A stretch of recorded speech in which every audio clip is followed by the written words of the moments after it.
How do you calculate damages in a personal injury lawsuit? Imagine you've been hurt in an accident and now you're wondering how much money you might be able to get.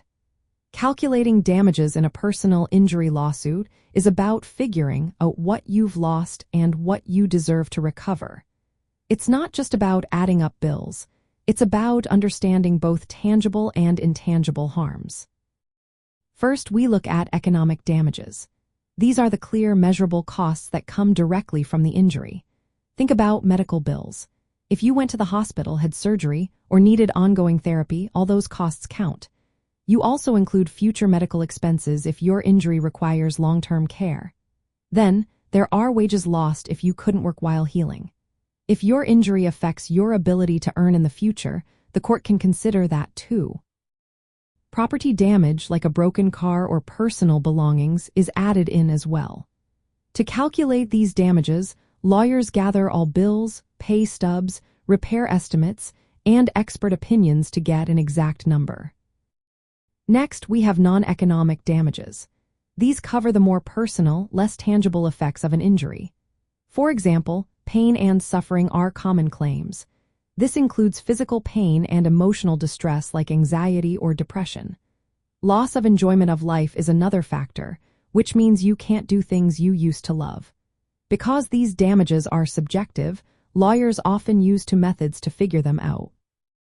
One is the multiplier method, where they multiply the total economic damages by a number usually between 1 and 5. If your economic damages are $20,000 and the multiplier is 3, your pain and suffering damages would be $60,000.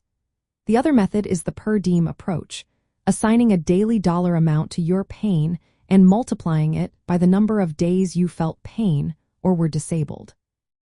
For example, if you assign $150 per day for 100 days, that adds up to $15,000. There are other things to consider too. Sometimes, a judge or jury awards a lump sum for pain and suffering based on the injury's severity.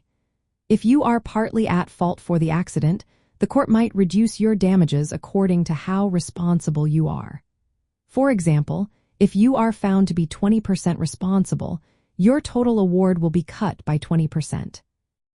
For injuries that will requiring ongoing medical care or affect your earning ability long-term, experts help estimate what future damages might be.